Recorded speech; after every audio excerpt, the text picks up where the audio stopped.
Job John हबमध्ये आपलं स्वागत आहे. मित्रांनो, महाराष्ट्र प्रशासनात एक जबरदस्त संधी तुमची वाट पाहतीये.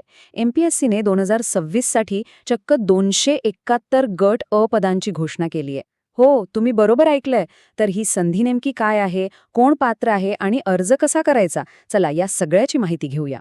बघा हा आकडा 271 आणि ही सगळी पदं आहेत गट अ म्हणजे क्लास 1 ऑफिसर. महाराष्ट्र लोकसेवा आयोगाने ही खूप मोठी भरती जाहीर केली आहे. खरं सांगायचं तर ही अनेक महत्वाकांक्षी उमेदवारांसाठी एक सुवर्ण संधी आहे. आता MPSC म्हणजे काय? ही फक्त एक परीक्षा घेणारी संस्था नाहीये, तर ही एक घटनात्मक संस्था आहे. याचा अर्थ काय? तर निवड प्रक्रिया अत्यंत पारदर्शक आणि फक्त गुणवत्तेवर आधारित असते. म्हणूनच तर या पदांना एक वेगळीच प्रतिष्ठा आणि महत्त्व आहे. तर आज आपण काय काय बघणार आहोत? आपण आधी बघूया की ही संधी किती मोठी आहे, मग कोणत्या पदांसाठी जागा आहेत ते पाहू. त्यानंतर या पदांसाठी नक्की कोण अर्ज करू शकतं, वयाची अट काय आहे आणि सगळ्यात शेवटी अर्ज करण्याची प्रक्रिया काय आहे. चला तर मग सुरू करूया. हे बघा, ही केवळ एक नोकरी नाहीये. ही संधी आहे महाराष्ट्राच्या प्रशासनात एक महत्त्वाची, नेतृत्वाची भूमिका बजावण्याची. ही पदं राज्याच्या कारभारात खूप महत्त्वाची मानली जातात. MPSCने ही भरती अधिकृतपणे जाहीर केली आहे.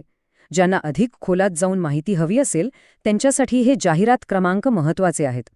006, 007 आणि 008 साल 2026 हे क्रमांक लक्षात ठेवा. चला आता या जाहिरातींमध्ये काय दडलंय ते पाहू. ओके, तर आता आपण ह्या 271 जागांची विभागणी कशी आहे ते बघूया. म्हणजे ही पदं नक्की कोणत्या कोणत्या प्रकारची आहेत, चला सविस्तरपणे पाहूया. हा तक्ता बघा. इथे सगळ्यात जास्त लक्ष वेधून घेणारी गोष्ट म्हणजे अतिरिक्त सरकारी अभियोक्ता पदासाठी तब्बल 244 जागा आहेत. हा खूप मोठा आकडा आहे. यावरून दिसतंय की राज्याच्या कायदेशीर यंत्रणेला किती गरज आहे. त्यानंतर जिल्हा सैनिक कल्याण अधिकारी पदासाठी 21 जागा आणि मोटर वाहन अभियोक्ता पदासाठी 6 जागा आहेत. आता येतोय सगळ्यात महत्त्वाचा प्रश्न की ह्या पदांसाठी अर्ज कोण करू शकतं, म्हणजे आवश्यक पात्रता काय आहे. चला प्रत्येक पदासाठी काय काय लागते ते नीट समजून घेऊया. सुरुवात करूया त्या पदापासून ज्यासाठी सर्वाधिक म्हणजे 244 जागा आहेत, अतिरिक्त सरकारी अभियोक्ता. तर या पदासाठी तुमच्याकडे कायद्याची पदवी म्हणजे LLB असणं गरजेचं आहे. पण फक्त पदवी असून चालणार नाही.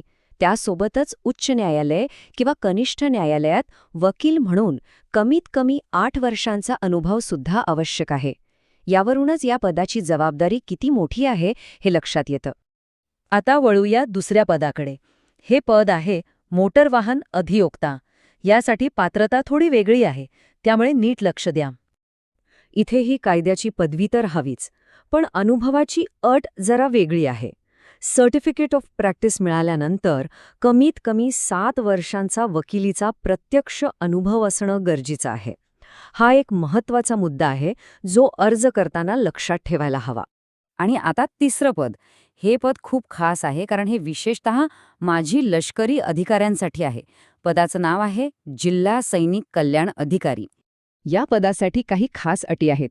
पहिली म्हणजे उमेदवार केंद्रीय सशस्त्र दलाचे माजी सदस्य असले पाहिजेत. दुसरं म्हणजे त्यांनी सैन्यात मेजर किंवा नौदल किंवा वायुदलात त्याच्या समकक्ष पद भूषवलेलं असावं. आणि तिसरी अट म्हणजे मराठी भाषा वाचता, लिहिता आणि बोलता येणं अत्यंत आवश्यक आहे, कारण काम स्थानिक पातळीवर असणार आहे. चला आता पात्रतेनंतर दुसरा महत्त्वाचा मुद्दा बघूया, तो म्हणजे वयोमर्यादा. प्रत्येक पदासाठी वयाची अट काय आहे हे जाणून घेऊया.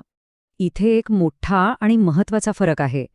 पहिल्या 2 पदांसाठी म्हणजे अतिरिक्त आणि मोटर वाहन अभियोक्ता पदांसाठी वयोमर्यादा 18 ते 38 वर्षे आहे. पण जिल्हा सैनिक कल्याण अधिकारी या पदासाठी उमेदवारांचा अनुभव लक्षात घेऊन वयोमर्यादा चक्क 55 वर्षांपर्यंत वाढवण्यात आली आहे. आणि हो, एक चांगली बातमी म्हणजे राखीव प्रवर्गातील उमेदवार, EWS आणि अनाथ उमेदवारांना नियमानुसार वयाच्या अटीत 5 वर्षांची सूटसुद्धा मिळणार आहे. चला आता आपण शेवटच्या आणि सगळ्यात महत्त्वाच्या टप्प्यात आलो आहोत.